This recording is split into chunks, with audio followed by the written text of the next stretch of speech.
Bonjour à tous et à toutes. Je suis le médecin et référent de l'ONG Alerte Santé Alima basée à Lyon. J'ai le plaisir aujourd'hui de partager avec vous les retours d'expérience sur les activités de dépistage des couples mère-enfant via les cliniques mobiles à Lyon. Avant de commencer cette présentation, permettez-moi d'abord de vous présenter un peu Lyon. Lyon, c'est un des départements de la province du lac Tchad, bien sûr au Tchad.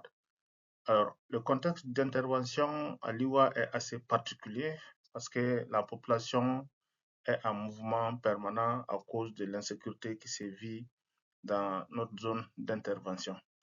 Alors, à cause de ce mouvement permanent, l'ONG Alerte Santé Allemand a su quand même s'adapter en faisant de telle sorte d'être le plus proche des populations à chaque fois qu'il y a un mouvement et à travers les cliniques mobiles. L'ONG Alerte Santé Allemand va au plus près des populations pour pouvoir apporter les soins en santé et nutrition, y compris les activités de dépistage de couples mère-enfant. Dans cette approche, Alima a pu développer un fort ancrage communautaire couplé à ses cliniques mobiles pour mener à bien ses activités. Alors, pour cette activité de dépistage mère-enfant spécifiquement, l'ONG Alerte Santé Allemand a adopté une approche double. La première était exclusivement basée sur la communauté à travers les relais communautaires issus de chaque communauté. Alors, la seconde était l'approche clinique mobile qui venait en complément des relais communautaires pour pouvoir mener à bien ces activités. Diapo, s'il vous plaît. Alors, comme je le disais tantôt, la première approche était purement au niveau communautaire. Alors, pour mener à bien cette activité, l'ONG Alerte Santé Allemand a développé un fort ancrage communautaire avec le choix des relais communautaires issus même de la communauté. Et ces relais communautaires sur chaque site d'intervention ont été capacités à l'utilisation de certains outils pour mener à bien cette activité. Parmi ces outils, entre autres, nous pourrions citer les registres communautaires de dénombrement. Ces registres communautaires de dénombrement ont permis à l'organisation pour la mise en œuvre de cette activité à faire un enregistrement de tous les enfants âgés de moins de 6 mois et les femmes enceintes et allaitantes. En plus de ces registres communautaires, il y avait également les fiches de dépistage communautaire du risque de retard de croissance. Ces fiches étaient renseignées par les relais communautaires qui avaient été préalablement capacités et confirmées par les agents de santé des cliniques mobiles qui sont des agents de santé qualifiés. En plus de ces deux outils précédemment cités, il y avait également des aides-mémoires à l'usage des relais communautaires à type de boîte à images. Alors, on avait sur ce projet spécifiquement trois types de boîtes à images. La première boîte à images concernait les images concernant l'allaitement maternel exclusif. C'était pour expliquer aux communautés les avantages de la bonne pratique de l'allaitement maternel exclusif. La deuxième boîte à usage des relais communautaires était basée sur l'alimentation du nourrisson et du jeune enfant communément appelé ange. Et la troisième boîte était surtout consacrée aux critères de référencement adaptés à la compréhension de la communauté. Cette troisième boîte permettait aux relais et à la communauté d'identifier les situations à risque, c'est-à-dire les situations graves, pour pouvoir déclencher le processus de référencement entre les deux passages d'une clinique mobile. Alors, pour finir tout cela, les relais communautaires ont été tous et toutes capacités à la prise du périmètre brachial, communément appelé le PB. Ça, c'était pour identifier soit les femmes mères et allaitantes à risque ou identifier les nourrissons de moins de 6 mois à risque. C'est-à-dire que toute femme enceinte ou allaitante qui avait un PB inférieur à 230 mm était considérée à risque et tous les nourrissons de moins de 6 mois qui avaient un PB inférieur à 110 mm étaient également considérés à risque. Donc cette activité vraiment a été entièrement et exclusivement menée au niveau communautaire par les relais communautaires issus de chaque site d'intervention. Toujours dans le cadre des activités communautaires, l'activité de ce projet, comme le dit le titre, était vraiment fortement ancré sur le dépistage des enfants de moins de 6 mois, de femmes enceintes et allaitantes. Et pour cette activité de dépistage, nous avons utilisé également deux approches. La première approche, c'était l'approche porte à porte faite par les relais communautaires. C'est-à-dire que les relais passaient de ménage en ménage, de porte à porte pour pouvoir dépister tous les couples de mères-enfants de moins de 6 mois. Alors, la deuxième approche était, a été faite par le passage de la clinique mobile. C'est-à-dire que chaque clinique mobile était constituée par les agents de santé qualifiés et elle passait 1 à 2 fois par semaine en fonction de la taille de chaque site d'intervention. Alors, préalablement, avant le passage de la clinique mobile, les relais communautaires faisaient les activités de sensibilisation et de mobilisation pour favoriser et faciliter le rassemblement en attendant le passage de la clinique mobile. Alors, une fois sur place, la clinique mobile était chargée de faire les prises de poids, était chargée également de faire les prises de périmètre brachial chez les nourrissons et les femmes enceintes et allaitantes. L'objectif de la prise de ces paramètres était double, voire triple. Le premier objectif, c'était soit de confirmer ou d'infirmer les activités faites par les relais communautaires entre le dépassage de la clinique mobile et également de capaciter les relais communautaires sur la base des insuffisances constatées sur la prise des PB. Et essentiellement, c'était ça. Alors, pendant les 6 mois de mise en œuvre de ce projet, nous avons pu dépister 4139 couples mères-enfants.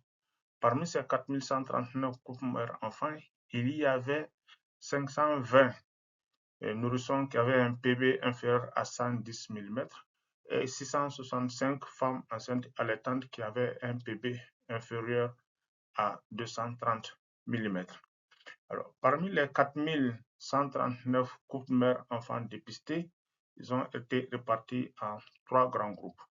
Alors, tout le couple mère-enfant qui avait été considéré à risque par les relais communautaires ont été référés dans les cliniques mobiles ou les postes fixes. Ça, c'était le premier groupe. Ce groupe, une fois arrivé au niveau de la clinique mobile de postes fixes, était encore réévalué par les agents de santé qualifiés.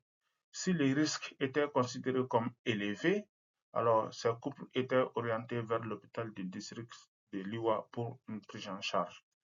Alors, en plus de ces deux groupes-là, l'autre groupe qui est considéré comme pas de risque était orienté dans les clubs de mères allaitantes qui se trouvaient dans chaque site de personnes déplacées internes.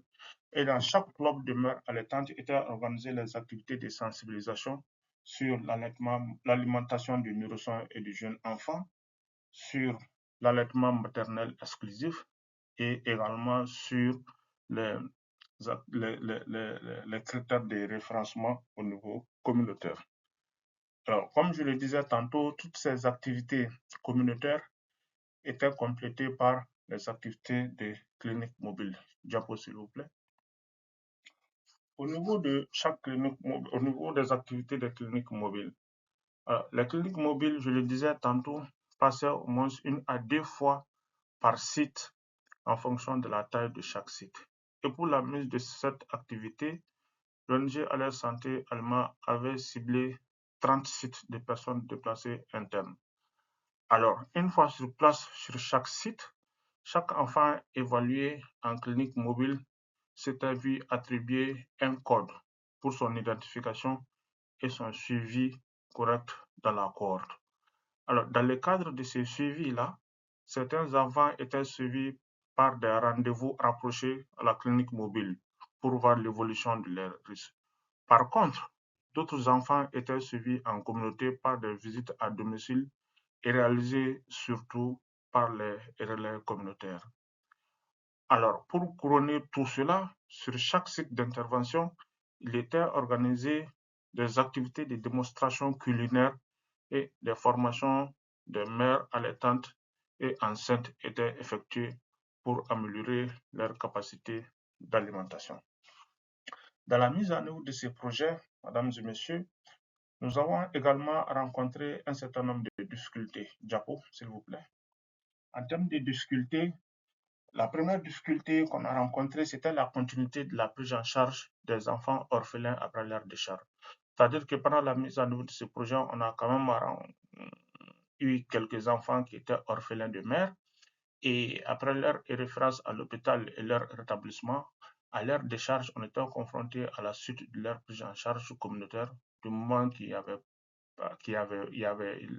plus de mamans et il y avait vraiment une extrême vulnérabilité au niveau de la communauté pour assurer une alimentation optimale de ces enfants. Comme deuxième difficulté identifiée, c'était l'inexistence ou la non-fonctionnalité des groupements communautaires dans les sites PDI, personnes déplacées internes. Comme troisième difficulté qu'on a constatée, c'était les difficultés de pérennisation après l'arrêt des activités du projet pilote. Après l'arrêt des activités du projet pilote, on a constaté une démotivation des relais communautaires et même de la communauté pour pouvoir pérenniser ces acquis pendant les 6 mois d'intervention. Alors, euh, pendant la mise en œuvre de ce projet, nous avons quand même pu observer un certain nombre de résultats vraiment encourageants. Sans l'appui du projet, certainement qu'on n'allait pas avoir au niveau de ces sites d'intervention. On a pu dépister 4139 couples mères et nourrissons. Alors, parmi ces 4139, 579 ont été envoyés pour une évaluation approfondie et 520 nourrissons avaient un périmètre brachial inférieur à 110 mm, parmi lesquels 116 enfants ont été dépistés malades, tous pris en charge à l'hôpital du district sanitaire de Liwa. En plus de l'activité de dépistage, on faisait également des activités de consultation curative et préventive. Nous avons pu réaliser 3617 consultations curatives et dans le cadre de la prévention, nous avons eu à vacciner 3313 enfants et nous avons eu à rattraper, c'est-à-dire que les nourrissons non à jour de leur vaccination, 351 nourrissons. Toujours dans le cadre de ces activités, nous avons dépisté 62 cas de VIH positifs, 6 cas de tuberculose. Tous ont été identifiés et traités en fonction du niveau de prise en charge selon le protocole. Alors, en tout cas, le projet qu'on a eu à mettre en œuvre a été assez salutaire au niveau de la communauté. Et au niveau du projet, ça nous a permis d'approcher les soins au plus près possible à l'ensemble de cette communauté, à l'ensemble de cette population, et qui nous a permis de sauver des vies et qui nous a permis de capaciter la population sur un certain nombre d'aspects. Sur ce, je vous remercie.